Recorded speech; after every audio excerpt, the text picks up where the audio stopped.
Hello and welcome to the Glad You Knew Football Podcast. I'm Reese Ryan, and here with me is Evan Urbina. This week, we head to the States to learn about data science. Considering Evan and I are no Einsteins when it comes to the maths world, this was a real learning experience. We virtually head to the States and speak with a future superstar of data analytics, Morgan Abbitt. We speak with her about her projects as she helps us understand the future of data science in football. She doesn't only talk to us about expected goals, as she also suggests why Evan shouldn't be trying any bicycle kicks in a five-a-side game anymore. So, let's get stuck in with another Glad You Knew Football Podcast.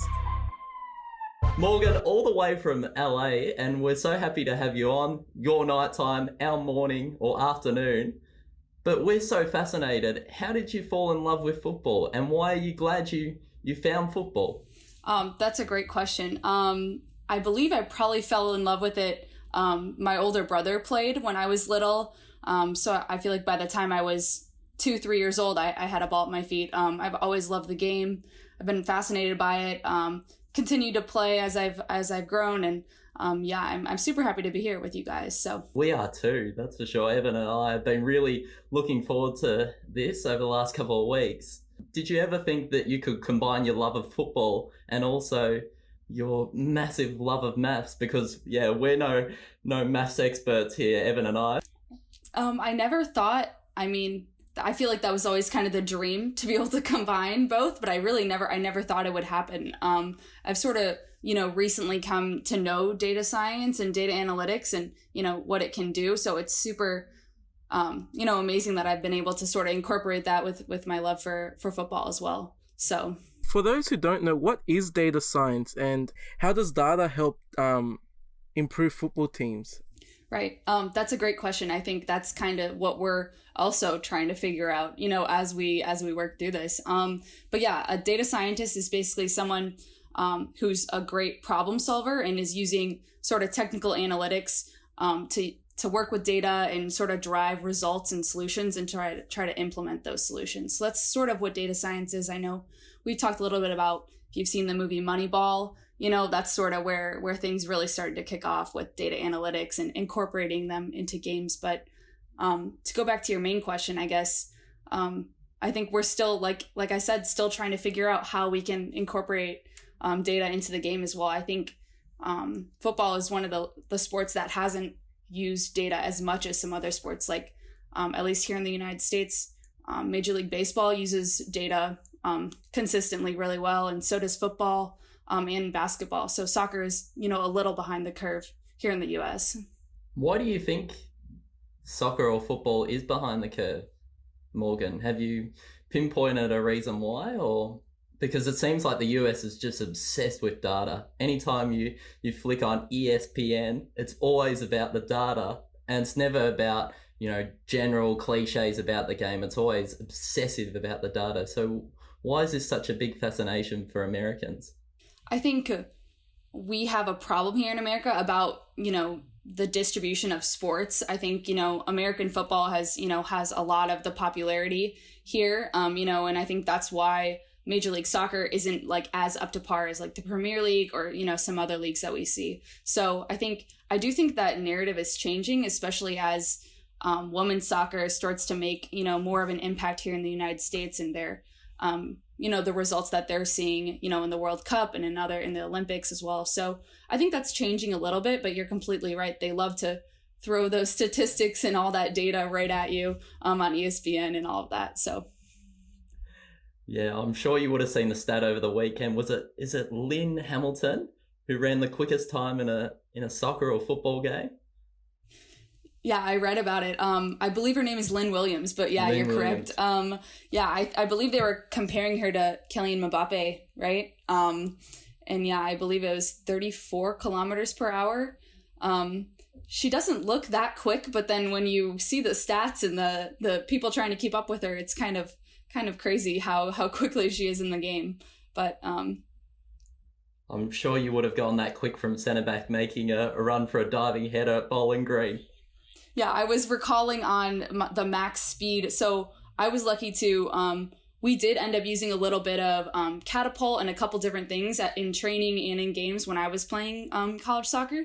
And so that was really interesting. They were monitoring, our speed and how much velocity and other things that we're putting in. And I believe I got up to 18 miles an hour. I'm not sure how that equates to kilometers, but that was like my max speed in a game. So that was interesting to be able to see as a player and understand that. So it was very cool. Oof, that's Usain Bolt speeds. That's why we don't do maths here. Morgan. So can you give us a bit of an understanding? You just mentioned catapult there. What are the tools you use to collect data? Right. So before I started working with Nashville, I was trying to find data on my own, and it was really difficult. So like you said, there's a lot of companies that sort of work really closely, especially with Major League Soccer, to provide that data. Some of the companies are, I believe, Second Spectrum, which I think they're actually located here in Los Angeles. I believe they have offices in London and other areas as well. And then Opta is a big one. StatsBomb, we see data from them too. So those are some areas that sort of analyze the game. And I believe they even have people manually tracking events and things that happen in game and write them down and track them. But yeah, that's how we sort of get some of that data. And could you tell us about what your specific role is at Nashville? And we hear you're working on a throw-in project, and could you tell us about what that is? Yeah, that's correct. So my current role, I'm working on the technical analytics department of Nashville, and I'm working as an internship as a data analyst. So some of that technical, when we say that technical analytics, we're really talking about in-game performance and like in-game data and recruitment as well. So that's sort of my position with Nashville right now. As millions of people watch the game, however, I don't think people would understand what happens behind the scenes. So can you help our audience understand what your team would do during the week? Yeah, absolutely. I mean, so I'm in a very small section of it as well. So I'm also amazed at all the other departments that we have that sort of manage all these operations. But I guess weekly, sort of our roles as interns we work on like big projects that they wouldn't necessarily have the time or the resources to work on because they take so much time. So, we've worked on projects with recruitment, with, some data engineering sort of things, and then some technical analytics working with, the tracking data and the Opta data and those sorts of things. So it's been very fun so far. I've been really enjoying it. Oh, we're glad to hear. Morgan, have you realized over the last couple of years you were just mentioning about recruitment and how data's used in other facets?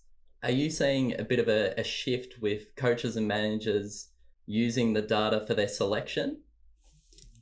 Just in terms of like recruitment, like selecting players, you mean? Selecting players in the transfer market or deciding their starting 11 on the data your team provides? Yeah, I think recruitment is definitely a big area that people are trying to use data. When teams are limited and they have a limited amount of money, they want to find the best player for that amount of money and sort of analyze their skills to bring them in. So I definitely think recruitment is a big one. I know I love the story about Liverpool when they were trying to find a manager and they were, did some statistical analysis to find Jurgen Klopp and realized that he's actually a much better coach than, he was at the time before he came to Liverpool. And so I love that story about how they used recruitment and analytics to sort of find a head coach like that.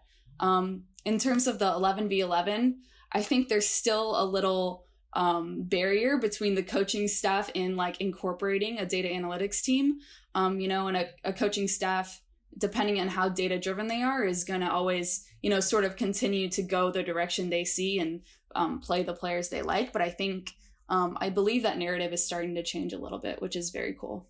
We'll just see what happens there because, it's a bit out of our wheelhouse. That's why we brought you on to help us understand what is actually going on.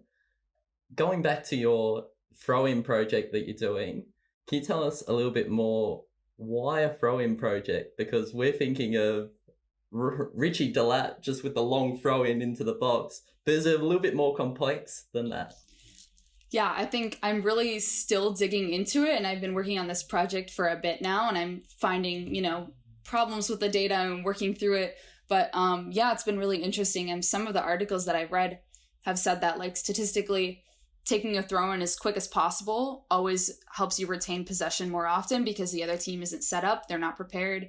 So it's been really cool sort of analyzing, I'm starting to look at, what characteristics of a throw in allow teams to be most successful and to retain the ball better. So, how quickly are they throwing the ball in? How far are they throwing it in? Which locations of the field is it in? So it's been a really fun project. And I believe we always talk about how the throw-in set piece is very underrated. Teams like to not think about it very much, but it's actually very applicable and an important part of the game. So it's here to stay there. Oh, you bring it back into fashion, the long throw-in. Oh, I love that. What are the curveballs with this? Though you mentioned to me previously, the curveballs when you're doing this kind of analysis. What do you mean by this? I think, these different companies that provide this data, it can be really hard to sort of learn and figure out how to process it. So that's kind of the most difficult part about it, is like some data cleaning and pre-processing to sort of like get the data to an area where you're able to, make inferences from it. So I'm still learning, different things about Opta event data and the way they track things, and, which, what parts of the data correspond to throw-ins and what I need to, continue to look at. And so I feel like that's the most difficult part, is sort of processing and, trying to figure out which areas of the data to keep and that sort of thing. What do you mean by to keep or to, when you're doing this cleaning, how long would it take you to find the right data that you're looking for? Because that sounds very complex for us this afternoon here. Yeah, I think it takes much longer than you think. And I feel like other data scientists will agree with me that the majority of the work you're doing is actually just cleaning and processing the data and then being able to sort of use it afterwards. So it can take a good amount of time. But yeah. It's not time consuming, I'm guessing, when you love it. No? Yeah, sometimes it can be tough. Not too long ago, I was working with it and trying to come up with the best way to find the time between the throw and the next event to figure out, how quickly these throw-ins were happening. And I was having many problems, and I stepped away for a little bit. And as soon as I stepped back, I was able to find the solution and find the answer. And I feel like that's sort of what you run into a lot with doing these sort of projects. So what are the other challenges in your job when you're telling us how time consuming it is? What else would we not know about what you do here, Morgan? Well, it feels like we're at the Christmas table here, or Thanksgiving. Everyone just questioning what you do for your job. Like I said, it's challenging and time consuming, but it's really fulfilling because it's really special to be able to, find these sort of things, being able to just look at data like that. And I think the most difficult part about a project is sort of the middle of it, when you're trying to find the answers, and then by the end of the project, when you actually have the answer you're looking for, is really fulfilling. So I'm working towards that goal right now with the throw-in project. So hopefully soon I'll be there. But please update us here, Morgan. Absolutely. On how you go. I've also found, Morgan, I don't know how you feel about this, but when I'm watching football, I'm hearing the pundits and they're arguing over expected goals.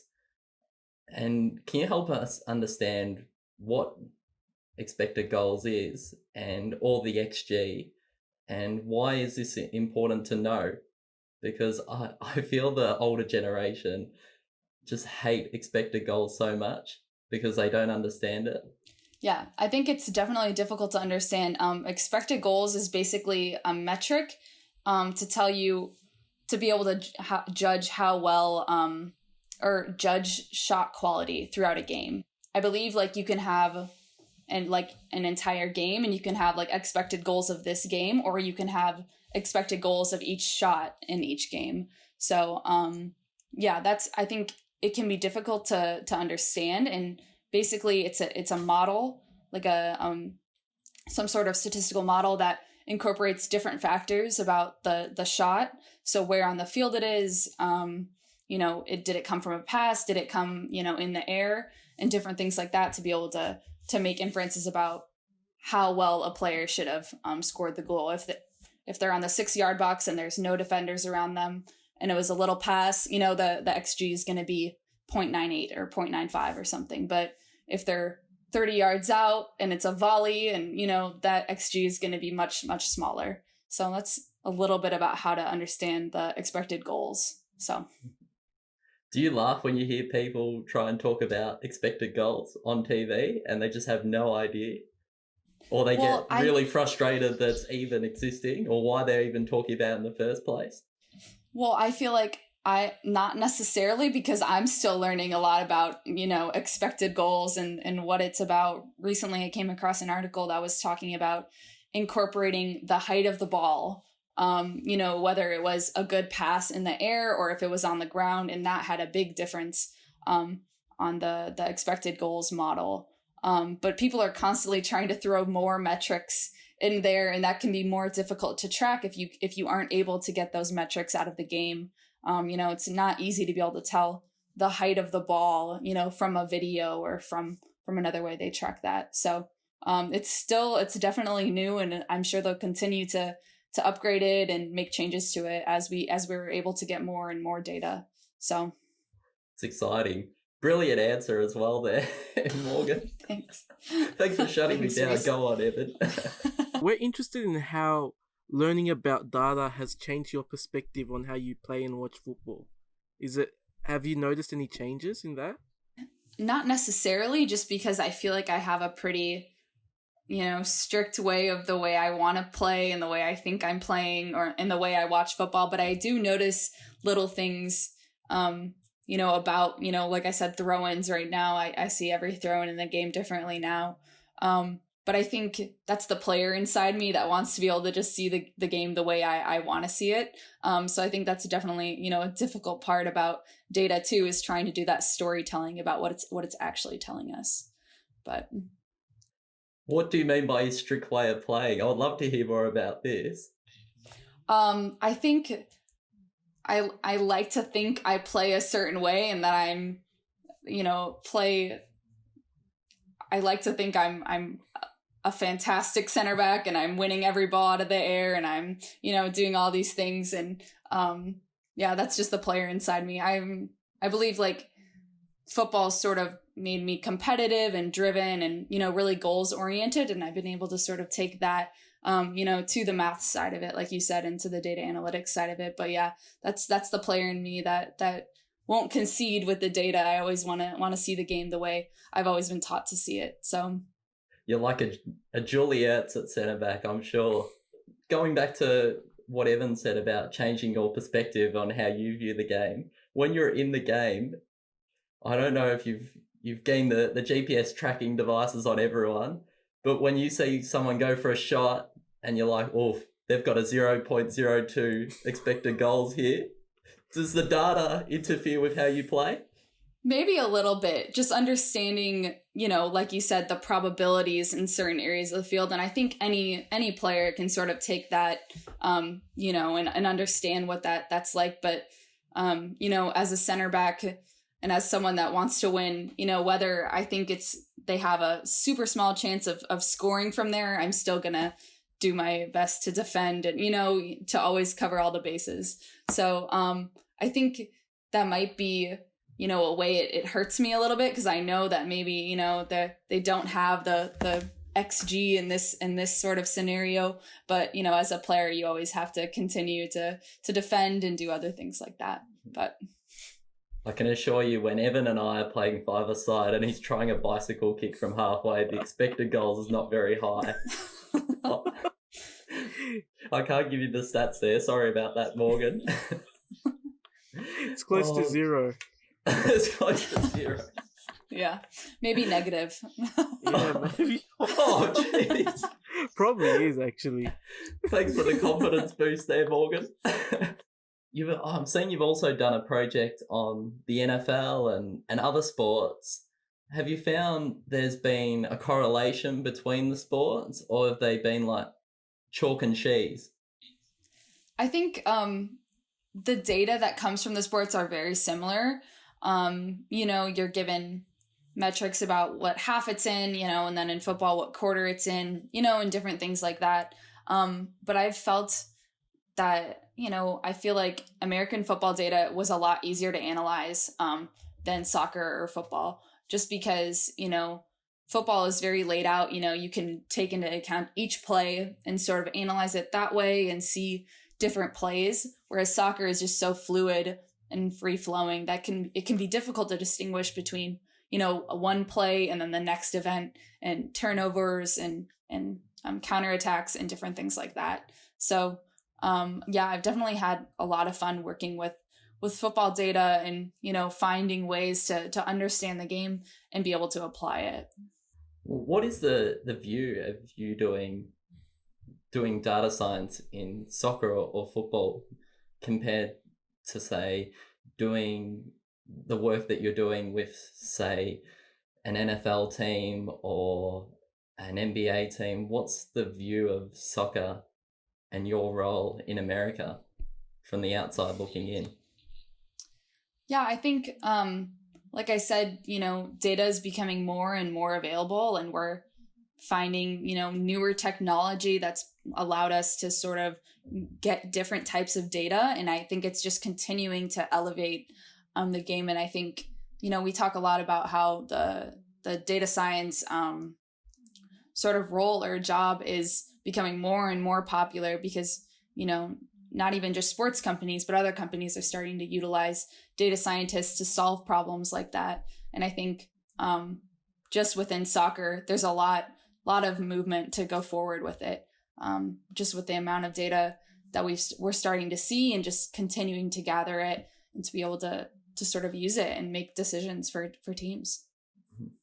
Yeah, sorry, I probably didn't phrase that in the right way, because I was just asking what is the view of soccer in America from what you're doing now with your friends and family? Is it, you're working on soccer? That's a little different, because I know soccer in America, like Australia, is not the biggest sport, and you're competing, like for us, we're competing with AFL and we're competing with NRL, rugby union, so many other sports. So it feels like if I was a data scientist and I wanted to go and work for a big team, it'd feel like my work would go unrecognized in a way. I don't know what your big goal is, and I'm not going to ask you that, but do you feel like you're doing a lot of work behind the scenes to do what you're currently doing without the spotlight? Yeah, I think so. I think, a lot of analytics teams don't get the representation, that they've needed. I think recently, the Los Angeles Dodgers just won the World Series here in the United States. And I saw a few tweets on Twitter about the Dodgers analytics team, and they actually have 10 or 15 people on that analytics team that help, drive decisions and help make decisions. So, like I said, I think the view from the outside is, it may not be, people may not know as much about the MLS or soccer here in the United States, but I do think that's changing, and I think, people hear that you're working for a team, you're an MLS team, and you're doing data science. They think that's, really cool. But it also feels like a lot of people are looking to be in that situation. A lot of people want to, continue to fulfill their sports love, and do that sort of thing. So I don't think data analysts on sports teams are paid as well as they should be here in the United States, just because it's such a high job that everyone wants to have. So I've been really lucky to work with Nashville and sort of have the opportunity, to actually do that and follow my love for football and combine my love for mathematics as well. So, yeah. And what is American soccer like? Because from our point of view here in Australia, it just seems like a matured A League. If you know what I mean by that, it just feels like, I don't know, just very, I don't know how to phrase it, Reese, but it's like very, I don't know, Americanized. especially with like the playoffs and that. We've got something And the similar here draft as well. And the draft, yeah. How is what is your perspective of American football? I think that's interesting because I don't have a great perspective of football almost anywhere else. I watch a lot of Premier League, but I think, my entire experience has been centered around, the MLS, and now, women's soccer here and watching women's soccer in the Olympics and in the World Cup. So I don't see too many differences between, sort of the way we play. I do see a big difference between the way the women play here and the way the men play here. I think the game is different on that end, but I'd love to hear what you guys, see as the difference between American football and then what you're asking about. Yeah, because my I know this sounds a bit silly, but my favorite thing about the MLS is the Sporting Kansas City chant, like "We're gonna score more goals than you, barbecue." But I just love that, and I feel like I feel like it's great by them that they've embraced that culture that they have and just implemented it into the sport. And I feel like here in Australia there needs to be more of that as well, because here it's like an outsider's sport. It's like for foreigners, and and yeah, I feel like things like that are just stories that I feel like anyone can learn from in the game. Yeah, It's kind of like Australia though, in a way, when you think about it, Evan. It kind of reflects, I don't know if it reflects a modern America, but for us, football in this country reflects a modern Australia with all our different backgrounds. I don't know if it's similar in any sort of way. Morgan? Yeah, I mean, I think it is. I think, at least in the Major League Soccer here in the U.S., we have players from all different countries, but local players still. And the league's trying to do more to sort of make more spots available for local players, so we continue to, grow, American soccer and have more players that want to continue playing. I think this is the most number of American players that are playing in the Premier League right now. I'm not sure the exact number of it. So I think it is changing a little bit. But like you said, it has a long ways to go. But record numbers in the WSL as well. You can't forget about the women flying the flag for the US. Yeah, it's been really interesting to sort of watch them, especially just due to, the pandemic and everything going on, to watch a lot of them migrate over there. It's been very cool to see them playing for Man U and Tottenham and, different teams. So that's been really awesome. And actually, the one thing I did want to mention is the company StatsBomb is actually starting to provide data for the WSL over there, which is really cool. So our league in the US, the NWSL, has not had that yet and has not had a company, sort of help. But it's very cool that StatsBomb is sort of helping the FA WSL overseas. Yeah, I know you absolutely love StatsBomb. I don't think our audience would be too aware of StatsBomb. Give us a little plug for StatsBomb and why you love it so much. StatsBomb is I don't even know too much about them. They're very statistical analysis oriented, and I believe they're mainly focused on football. And they put out a lot of articles about different metrics, and they put out a lot of data too. Yeah, and lately they've been providing more and more free data, to just basically give to everyone and say, we want to make football better and we want everyone to sort of learn how to analyze this. So they've been making it free lately. So that's been very interesting. That's where I sort of started to work with football data to start with, was from StatsBomb. So sounds awesome. What's been the biggest learning curve going into your role at Nashville and doing all the research and the ratings through StatsBomb? What's been the biggest eye-opener currently? I think the biggest thing is just, learning to deal with, it's not easy. I've dealt with a lot of different types of data before, but sports data is just especially interesting and difficult to work with. And so just learning the curve on that and being able to sort of get up to speed with the different types of data and how to use them.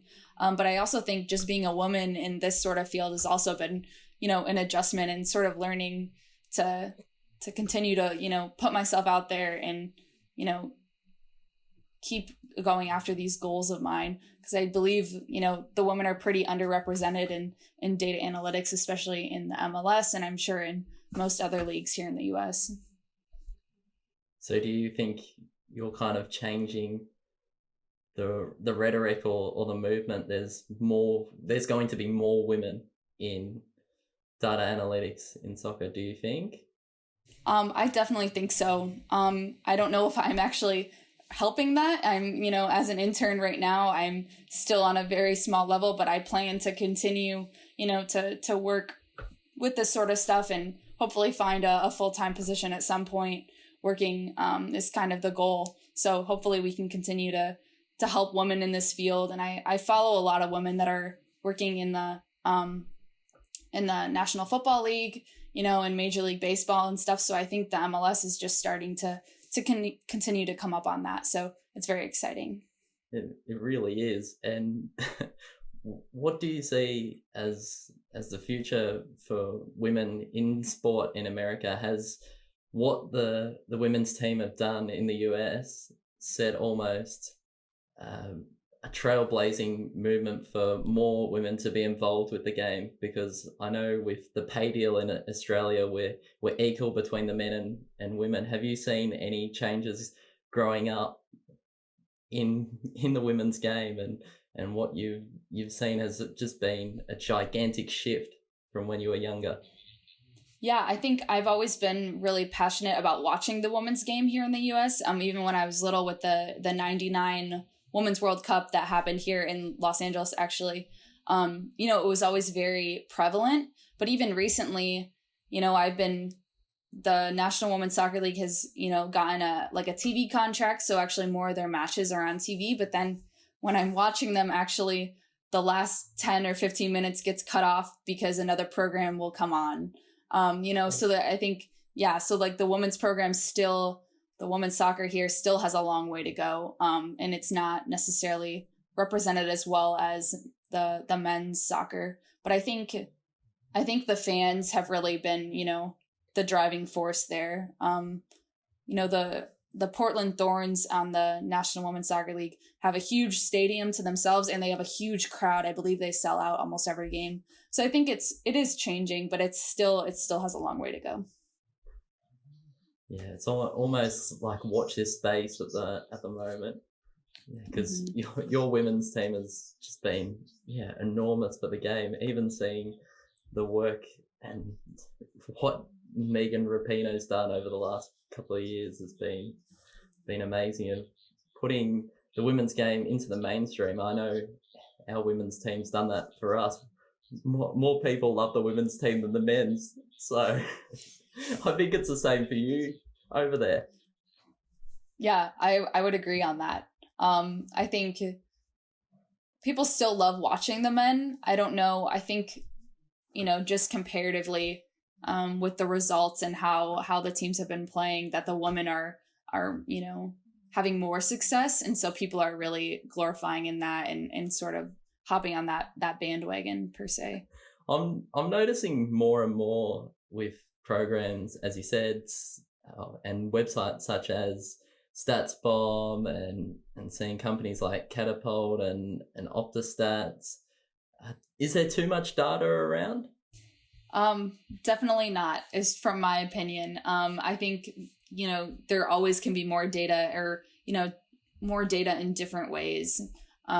So I believe that, teams in different companies are going to continue to find ways to provide more data, which is just going to, hopefully create more data analytics teams and more data science jobs, which would be really cool in the sports industry. Hopefully. Fingers crossed there. How do you make it easier for coaches at Nashville with the enormous amount of data that you collect? How do you make it easier for the coach to understand? Because I remember watching Arsene Wenger in a documentary. He had like 100 pages worth of data on his last match and training sessions these players were, that they did during the week. yet how do you make it simpler for coaches to understand? Right. Absolutely. I think that's probably the most difficult part about having a data analytics team that is separate, from the coaching staff. And I think the first thing is probably to just have like a positive relationship, with the head of data analytics and the head coach. That they're constantly on the same page and they understand each other. And then I think just being able to sort of formulate everything and take it down and just providing a small amount of the data, like just throwing, tons of data at a head coach is probably not going to work. But, pointing out snippets and pieces that may be, beneficial and may help be successful, I think is probably the best way to sort of, communicate as an analytics staff with a coaching staff. Yeah, what do you see as the most beneficial stat that you would give to any coach that's listening to this part of what they can take out from a game?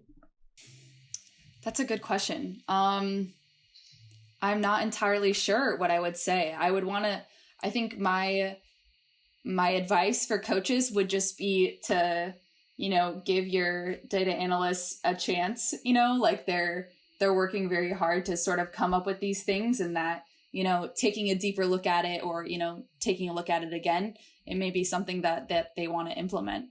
I don't have anything specific for you right now about, what I would suggest for coaches to do or to listen to. But I guess that would be my piece of advice. As your dad is an engineer, and it seems like you've engineered your dream into your love of football through data science, which Evan and I, we absolutely love what you're doing at the moment.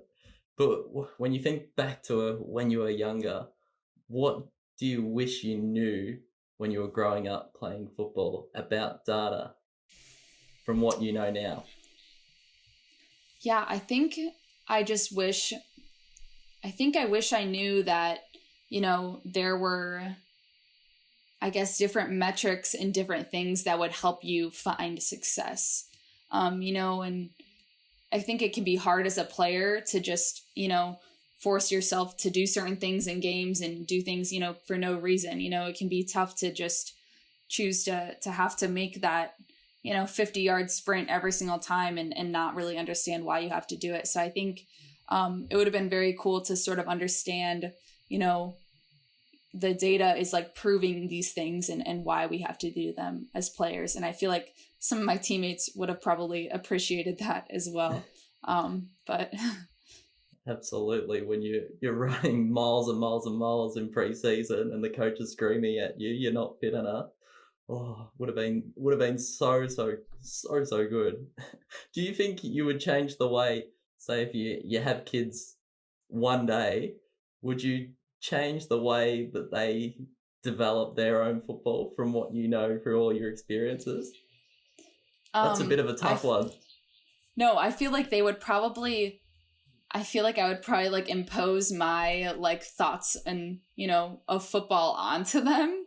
But, I would hope that I would be able to sort of, provide them with different things that would help, learn how data is helping them play football.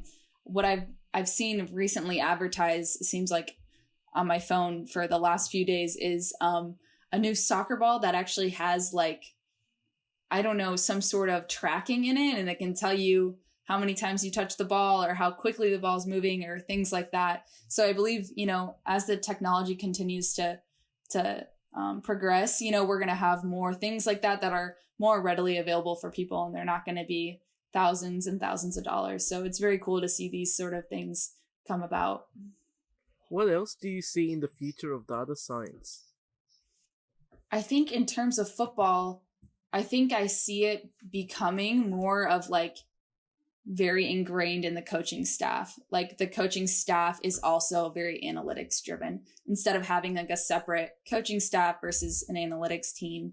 I know recently, I'm not sure who was just hired for an NBA team here in the United States, but they're actually, I believe they were a data scientist, and now they're a head coach on an NBA team. So that sort of thing is sort of the way I see data science moving inside football. there's no limits on what you can do in data science. So no, we're so grateful for you to be with us, Morgan. And when I think of the great Morgans, I usually come up with Morgan Freeman, but now I'll probably be thinking of Morgan Abbitt. So thank you for being with us. Thank you, Reese. But no, please don't. Don't. But no, yeah, it was excellent. I really appreciate you guys taking the time and making this available. This was really amazing to sort of be here. And, you know, I always love having the opportunity to discuss football and discuss math. So this has been excellent. Thank you for helping us understand the maths, because we've still got a long way to go here, Evan and I. Yeah. We only know our 2 + 2 is 4. That's about it. It's us to start. Oh, thanks, Morgan. Thanks for that. Thanks for listening to the Glad You Knew Football Podcast. If you would like to know more about issues that matter to you, tune in to our Glad You Knew Politics Podcast. Also, don't forget to subscribe at Glad You Knew and at Glad You Knew Football on YouTube, Facebook, Twitter, Instagram, and LinkedIn. And if you'd like to get in touch with us at Glad You Knew, email us at gladyouKnew@gmail.com. We think you'll be glad you knew.